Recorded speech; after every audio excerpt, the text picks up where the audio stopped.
Large-scale battles, murders, torture and genocide ended in 1945. For some, May of that year was victorious. And someone breathed a sigh of relief. Finally, the torture was over. However, not everyone survived. More than 5 million Jews perished. They were not just killed. They strangled, starved, burned, forced to march tens of kilometers continuously. Those who managed to survive fled to other countries. The war was over. The Third Reich had fallen. Yet many Nazis managed to escape justice. Renowned scientists and scholars, like Wernher von Braun, were taken by the Americans to work for the benefit of the US. Figures like Joseph Mengele and Adolf Eichmann fled, hoping to start new lives while concealing their Nazi pasts. It was precisely those individuals that one of the most famous Jews, after Jesus of course, Simon Wiesenthal, began hunting down. I'm not a Jewish James Bond. I'm not Don Quixote. I'm not even somewhere in between. I am just a survivor who pays with hard work for the privilege of staying alive. Wiesenthal's childhood was spent in Buchach, where he was born. Today, it's part of the Ternopil region. His father was a wholesaler, trading sugar. Little Simon loved to play with sweet cubes, building castles out of them. His grandmother once said that he was so skillful at arranging sugar blocks that one day he would become a famous architect. It almost came true, if not for World War I. His father was drafted to the front and died in 1915. And when Buchach was under the occupation of Moscow, the family had to flee. Nevertheless, after the war ended, they returned to their homeland. But staying there wasn't meant to be. Later, he tried to apply to the Lviv Polytechnic. Essentially, he was a member of a Jewish minority that made every possible effort to assimilate into the broader society in every conceivable way. However, due to legislation, such as quotas limiting the number of Jews in universities, he had very few opportunities. Wiesenthal wanted to become an architect. And since he couldn't get into the Polytechnic, he went to Prague. After graduating from the local university, Wiesenthal returned to Lviv, found a job, and even got married in 1936 to Kayla Muller. It seemed like life was settling down. But the new war, which was looming over the world, had its own plans. Wiesenthal recalled that while studying in Prague, Nazi broadcasts about Jews and the dirty way of life could already be heard on the radio. And Wiesenthal, as a Jew, knew that sooner or later he would be in danger. The question was only when. It all happened in 1941. He and his wife were sent to the Janov concentration camp for forced labor. There, they gathered prisoners of war, political prisoners, and Jews, who were the most frequent inhabitants of such places. But that was only the beginning. No one knew yet what to do with the Jews. It wasn't until 1942 when the Wannsee Conference began. The Wannsee Conference, a meeting of Nazi leaders, was where the so-called Jewish question was decided. It was here that Adolf Eichmann suggested not only using Jews for forced labor but also executing them. It is this man who is called responsible for the fate of the Jewish people in World War II and is called the architect of the Holocaust. Unlike most other prisoners in the Janov concentration camp, Wiesenthal didn't have to do heavy labor, hauling stones or working with a pickaxe. His talents helped him. He painted, did design work, which saved a lot of his strength and health. Although the camp didn't have regulated working hours, this kind of work wasn't as exhausting as, for example, working with a shovel in hand. There was little food, but it was enough to keep him afloat for a while. Talents were highly valued among the prisoners. While some Jews entertained the Nazi guards by playing instruments, others worked for the benefit of the Third Reich. Thanks to these simple skills, Wiesenthal survived his first camp. And there were many more in his life. Initially he began by painting specific signs, and later, he proceeded to repaint identification marks as well as swastikas on captured Soviet railway cars. Later on, he was engaged in the work of painting a variety of different propaganda posters. In particular, he once mentioned that he owed his survival and very life to the fact that he was given the task of creating an enormous, large-scale poster of Hitler specifically for his birthday celebration. Thanks to his skills, which were so valuable at the time, he was able to secure his survival. During the war, Wiesenthal was sent to various camps.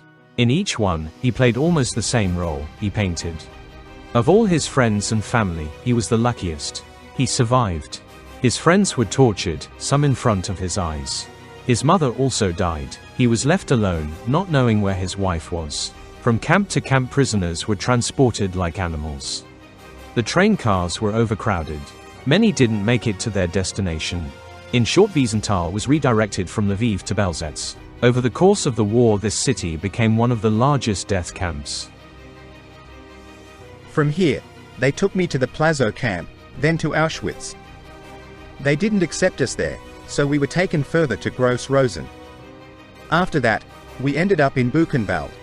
And in 1945, they sent me to the final destination, to Mauthausen. The Austrian camp Mauthausen was a terrifying place. These were the infamous stairs, built by Jewish prisoners. Essentially, the prisoners were building their own road to death. The stairs lead to the edge of a cliff. One of the guards' favorite pastimes was called deserting. They would force Jews to stand at the edge of the cliff and jump.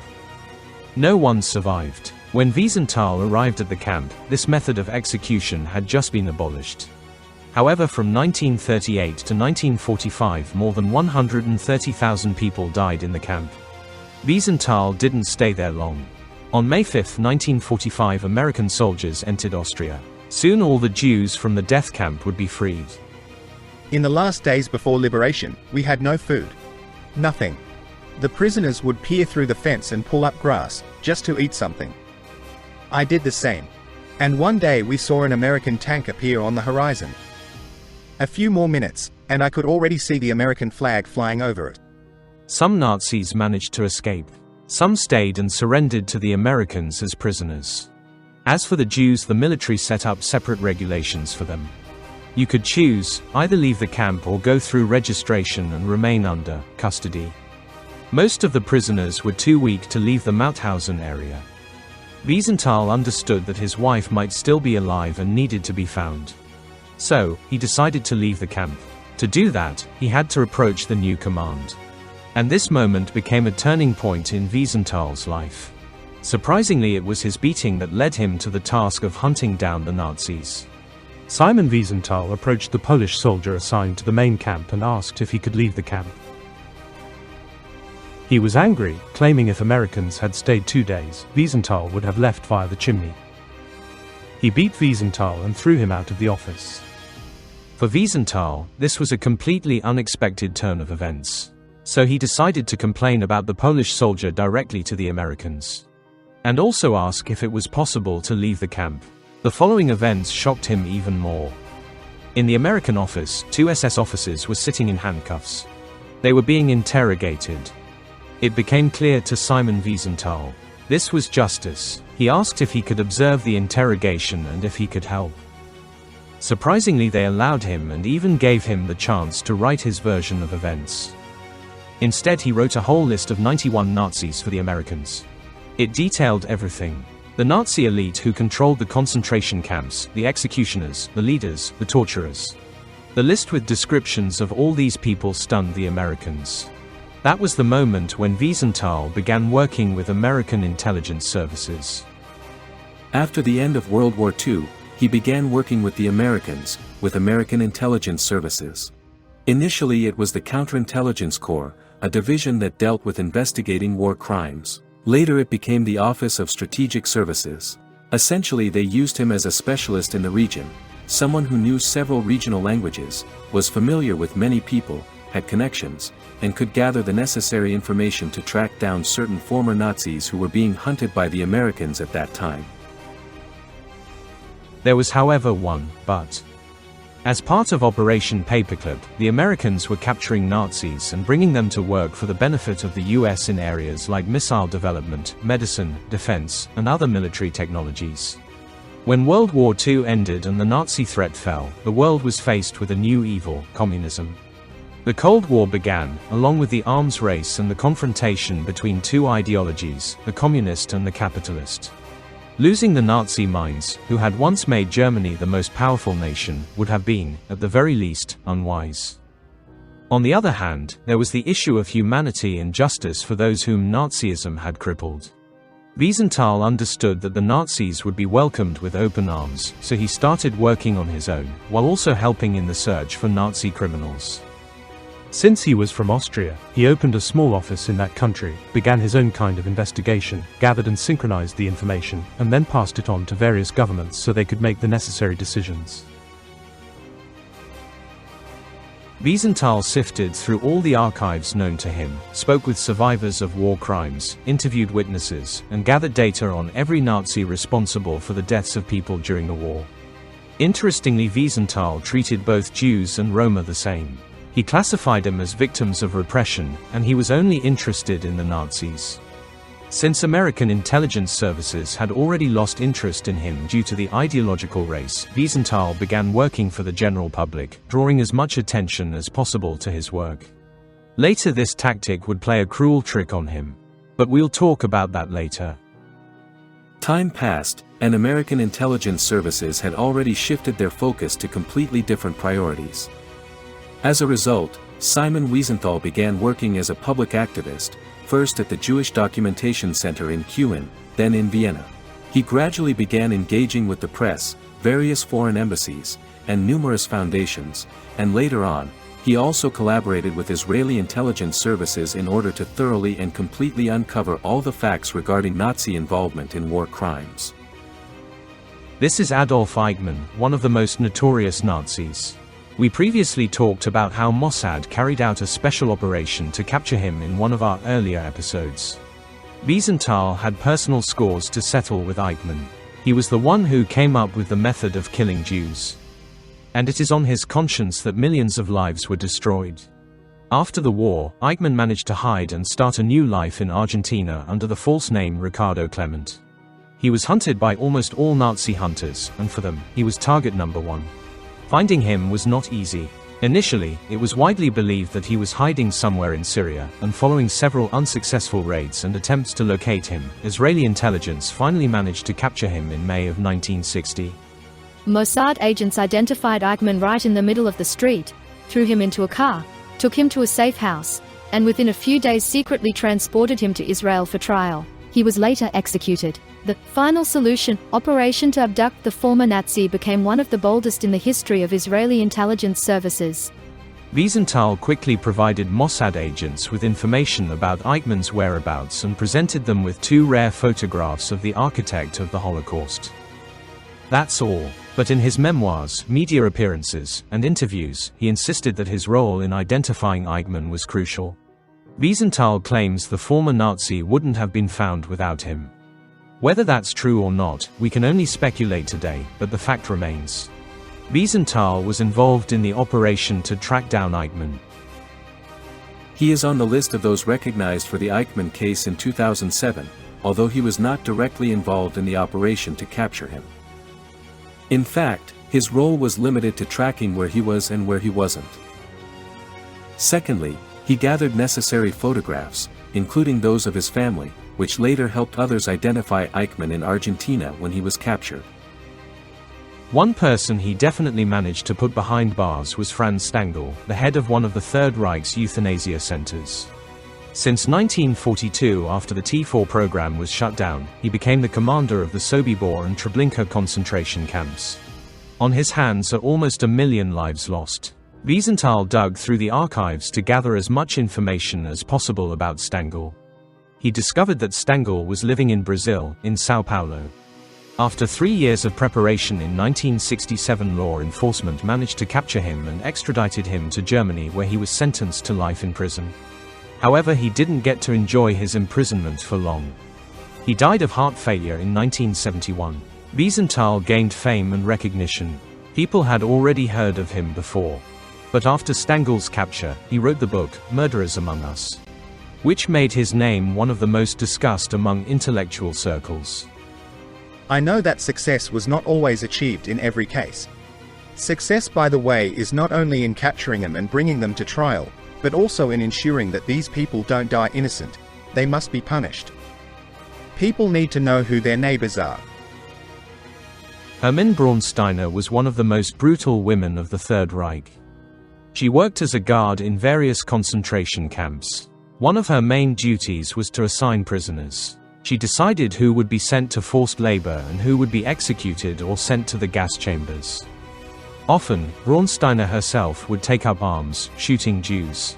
In the 1960s, a Nazi woman reappeared in the US and gained citizenship. In 1964, Wiesenthal found her in New York. He passed all the information to the police and the newspapers. She was sentenced to life imprisonment in 1981. She was tried alongside other Nazi criminals. They must understand that even 35 years after the war and 40 years after the crime, at a distance of 5, 6, or even 10,000 miles, they are not safe. When we forgive one genocide, we open the door to another. That is why the history of people is the history of crimes. Wiesenthal worked tirelessly. He felt that his duty to the Jewish people was not yet fulfilled. He often said that his war was not over, and probably never would be. Constant interrogations of witnesses, visits to different countries, and his own archive of documents helped him gather information on so many people. If each of them had been imprisoned, who knows what the modern world would be like. Despite the fact that he gathered information on approximately 700 people, only 6 of them were, in one way or another, imprisoned. Most of them, one way or another, still escaped punishment. His main activity was aimed at the self-expression of factors. That is, the fact that a large number of representatives, in particular of the political elite, in the German-speaking countries of Austria, Germany, they were somehow involved in cooperation with the Nazi regime, fought, because it was a total state, it involved, in one way or another, everyone or almost everyone in its activities. Because of this, he strived to shed light on and remind people about who was truly responsible for what had occurred. Wiesenthal actively publicized information about Joseph Mengele, better known as the Angel of Death. In Auschwitz-Birkenau, he conducted medical experiments on people. When it became clear that the Red Army had won, Mengele fled. He hid in several countries and eventually settled in Buenos Aires, where Eichmann was also living. Wiesenthal tried to find him immediately after the war, and when in the 1960s he learned that the Nazi doctor had opened a business in Argentina, he immediately informed the authorities. He was deceived, but Mengele was never found. It wasn't until 1979 that information about his death surfaced. But that didn't stop the Nazi hunter. He continued his search for several more years, but without success. Unlike many of his counterparts, Mengele was known to be one of the most cautious and careful Nazis. He was fully aware that he had several reasons to fear, particularly because of the horrific and inhumane experiments he conducted on prisoners in the concentration camps. As a result, he broke with a number of connections on which in fact they came to Eichmann, for example. In a way, he showed extra caution and common sense. Because of this, he managed to avoid both Mossad and Wiesenthal. In the 1970s, Wiesenthal openly confronted Austrian politicians. After Bruno Kreisky became chancellor in 1970, Wiesenthal claimed that there were people in his government with ties to the Third Reich. The situation was complicated for Simon, as due to parliamentary immunity, it was impossible to take legal action. Without evidence and a proper investigation, detaining those involved was also an unattainable goal. In 1975, when Kreisky was re-elected for a new term, he decided to form a coalition with another political force led by Friedrich Peter. Later, Kreisky would secure a majority, and the need for the coalition would disappear. According to Wiesenthal, Peter was responsible for the death of more than 10,000 Jews in Ukraine. But the story is the same. Due to parliamentary immunity and his popularity among the people, Wiesenthal was unable to hold him accountable. However, he made 2 incredibly powerful enemies in the political world. We were able to find out that Friedrich Peter was not only a tank unit officer, as he claimed, but also a member of the SS units at least until 1943. A storm of criticism fell upon Wiesenthal. Nearly all the newspapers in the country wrote about him, and there were discussions on the radio. He was called a member of the Fascist Party. The fact that Wiesenthal had survived after being in 4 concentration camps was described as nothing less than collaboration with the Nazis. He was equated with the mafia and illegal spy organizations that infiltrate people's private lives. These were difficult times for Wiesenthal. Life became tough. His family considered moving to Israel. Wiesenthal became very unpopular. 83% of the Austrian population believed that Kreisky was right and telling the truth. Only 3% thought Wiesenthal was correct. The country's main newspaper wrote directly that Wiesenthal was leaving the country. He was simply hated. Simon Wiesenthal was not deterred by criticism or hatred. He was only interested in one thing: bringing as many Nazi war criminals to justice as possible. And although this was extremely difficult, he continued to gather information. After World War II, many Nazis went into hiding in Argentina, the USA, and Austria. A considerable number also moved to Canada. According to Wiesenthal, there were about 11,000 of them there. Of course, he couldn't be sure about all of them. These were his estimates. He found documents on some and presented them to the right people for decisions and arrests. However, there was one problem. According to Wiesenthal, the Canadian authorities at the time were not eager to extradite Nazis. At one point, I realized that Canada was a paradise for the Nazis. That's why, one day, I gave Canadian Attorney General Robert Kaplan information about the Nazis. I told him that I wouldn't trouble him for the next few months. But he must do everything necessary to find these people. To begin with, I gave him information about 3 individuals. One in Vancouver, one in Montreal, and one in Toronto. I will not disclose their names publicly. As you might have guessed, these names and the information about these individuals led to no result. Wiesenthal did not disclose those names to the public, and I am not going to. It would have been unfair to some people. In order to arrest them, more evidence. Only then could something be done. This is not a hypothetical problem, but a very real one. Yes, indeed, in our country, there are people who committed very horrible crimes. In the mid-70s, Wiesenthal was very popular worldwide. Jews saw him as a savior and were proud of him. He was seen internationally as a strong public activist ready to use any legal means for justice. His reputation worked in his favor. Besides actively searching for information himself, he also received hundreds of letters from people helping in the search for Nazis. This doesn't even account for his cooperation with Israeli intelligence agencies. It is known with absolute certainty that he cooperated with Mossad. While he was not a full-time operative, he did actively collaborate by providing them with crucial materials. At least 6 former Nazis were eventually apprehended in different countries around the world. In 1977, the Simon Wiesenthal Center was established in Los Angeles. Its activities were focused on combating terrorism, anti-Semitism, and, most importantly, studying the Holocaust. It operates globally, creating exhibitions, museums, and organizations to educate about the Holocaust. The Simon Wiesenthal Center, it's important to note, is not directly connected to Wiesenthal himself, it is simply named in his honor. In 1977, American Jews established the center, which took on the same work that Wiesenthal had been doing. By that time, Wiesenthal had gained considerable recognition and had become something of a prominent celebrity within this political field, widely known for his efforts. His name was used to lend additional respectability to the center. Wiesenthal was paid for the use of his name. Simon Wiesenthal passed away in Austria on September 20, 2005 at the age of 96. He was buried in Israel. For some, he remains a hero in their memory, while for others, he is seen as a liar. Researchers of his life claim that Wiesenthal wrote 3 autobiographies, each contradicting the others. He also faced criticism for allegedly claiming credit for others' accomplishments or exaggerating his involvement and contribution to the hunt for Nazis. Nevertheless, the fact remains. Simon Wiesenthal actively participated in the pursuit of the most notorious Nazis in the world. And no matter what, he did manage to gather information on 700 Nazis. He did everything he could to ensure that those who exterminated entire nations were held accountable.